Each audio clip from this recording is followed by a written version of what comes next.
Hello everyone, so I'm going to be doing a series of videos for Bloodborne, and I'm going to start off with sort of the general overview of the setting and then probably talk about specifics in other videos. I won't be doing the same format as my Dark Souls one because it's just too lengthy and there's not enough fluff, sort of like inconsequential crap that's like I can make separate videos about. Most of the story is very tightly knit and it all kind of has to do with itself, if that makes sense. So I have pictures for you guys like normal, and I want to give a quick shout out to everybody in the Skype group who's been playing alongside me and streaming. It's been amazing and fun, and it's fun talking to you guys and reading all the item descriptions together, sort of theory crafting. It's been great. And then also to my boyfriend Matt, and I hope that we get to do Chalice Dungeons soon because I've been holding off for you. So, and it's been amazing playing alongside you, and it means a lot that you are able to share this experience with me, so it's pretty great because I love all this stuff so much, and I hope that you get a lot out of these videos because I know the story is like kind of weird. So I'm going to start this off with sort of an overview now. So there's this place that we know of called Byrgenwerth, and it's a place where there's that institute that we go to in the game where there's all the little scholars and everything.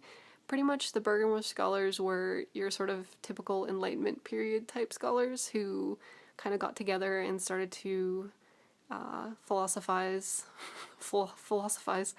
about humanity and humanity's future and everything, and it seemed that their main focus was the evolution and advancement of humanity, and they were trying to figure out ways to advance humanity, and it seemed that a lot of their conclusions came to there was like a really good note in the institution you can find where it talks about like what is evolution without courage, and that will actually play into later bits that I talk about. So they were willing to sort of sacrifice ethics in order to achieve this, I guess, like ascension or whatever.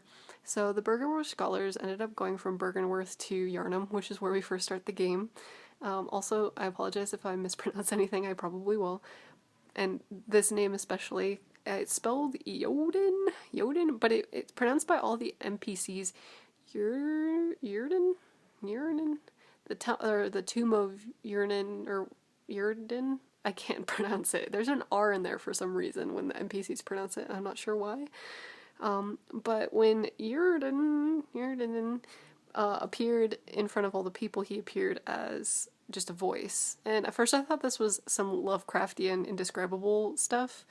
Shoutouts to Alex for making fun of cosmic horror all the time and saying indescribable all the time. But at first I thought it was the whole indescribable thing where maybe he had a physical form but nobody could really describe it. But it actually says in several of the runes that he appears as a voice, and I believe that maybe that has to do with lack of insight, potentially, but that is definitely a personal theory. He could very well just be a voice.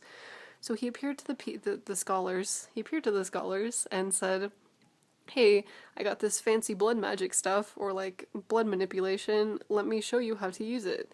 So he taught all the scholars how to use it, and the scholars ended up developing the Healing Church. And the Healing Church pretty much is your basic big churchy type entity within the game, and they go around trying to heal people, but it's definitely like middle-agey type healing, and while they have magic, they also do really stupid things like burning villages in order to quarantine, which is silly. But yeah, so there were the scholars. They branched off into the Healing Church, and I put the choir as a separate thing, even though the choir does have to do with the Healing Church, but the Healing Church kind of like took on blood manipulation from Yrden, that one entity, whereas the choir met another name I can't pronounce, Ebritis. So they met Ebritis, who you can actually, she's an optional boss, she's the daughter of the cosmos. You can find her in the orphanage if you break through the glass after the emissary boss, who is also an optional boss. It's in the upper ward area of the cathedral. So you need to get the key, and it's a hidden key in the hidden village, so it's kind of a long process to get to her.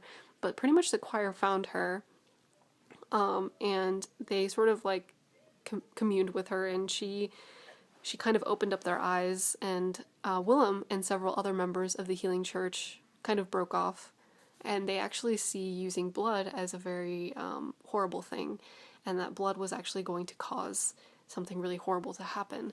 And they believed that the actual way to ascend was to sort of explore the cosmos through insight and through this sort of Lovecraftian type ascension of the mind through madness. And they were willing to go mad because it meant that they would ascend to another plane of consciousness or something. Like, it was a whole nother what is achievement without sacrifice type mentality. They both kind of had that, though the healing church was kind of they got to a point and then they kind of plateaued. The Vile Bloods was like another sect that they actually took the healing blood magic of Yrden a little bit further, and it seems, since they have a lot to do with PvP, that it's almost vampiric, where they sustain themselves off of other people. And Logarius formed, I don't know if he's actually a scholar, but Logarius is somewhere in here, and he formed a band of executioners who would actually go and fight the Vile Bloods in Canehurst. So Logarius, met the Vile Blood Queen. He got there, he fought his way there, and then he found out he can't kill her. And so what he did is he sort of got rid of her kingdom, and then he put a mask on her, and he sort of hid her and wore this crown that would prevent anyone from seeing her, because you can't kill her. Like, there's no way for him to get rid of her. So he kind of went mad in this place and wore this crown to sort of protect it.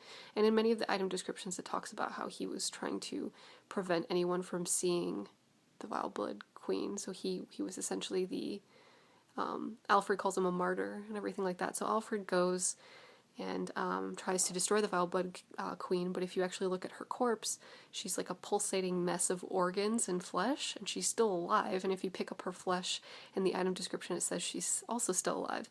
So Alfred fails, even though he believes he succeeded, and if you bring her flesh to Beatrice's, or however you pronounce her name's, boss room, you can actually fully revive her again into full form. So if you want to keep interacting with her, that's a way to do it. But it seemed like Logarius found a way to seal her away without necessarily having to kill her, because there's no way to do so. So she's achieved, or sort of ascended, she achieved it, but she did it through vile means, and she was actually considered corrupted by the church, and they refused to acknowledge her.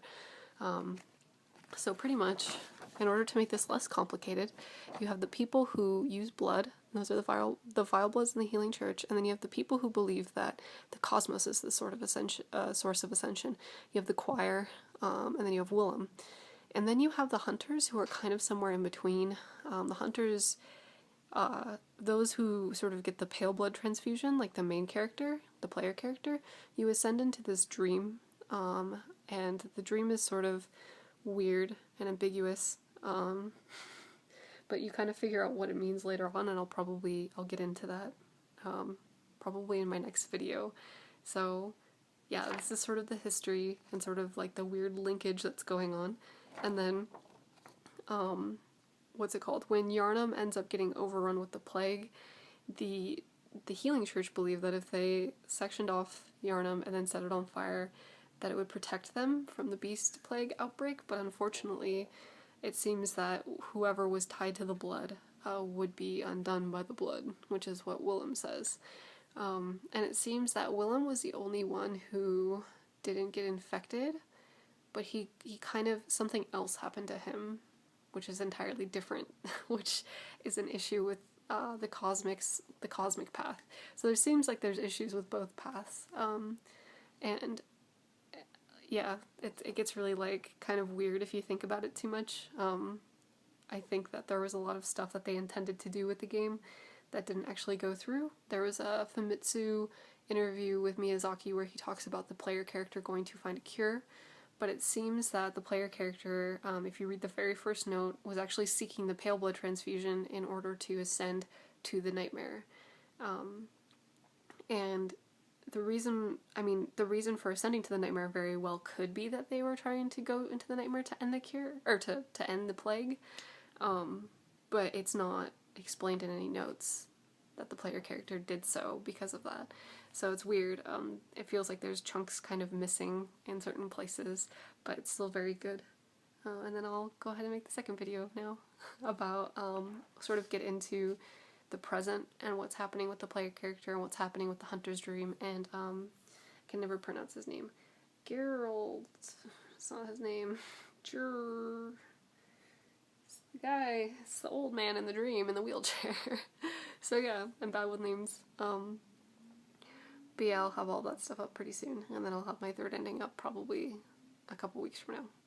But yeah, thank you guys.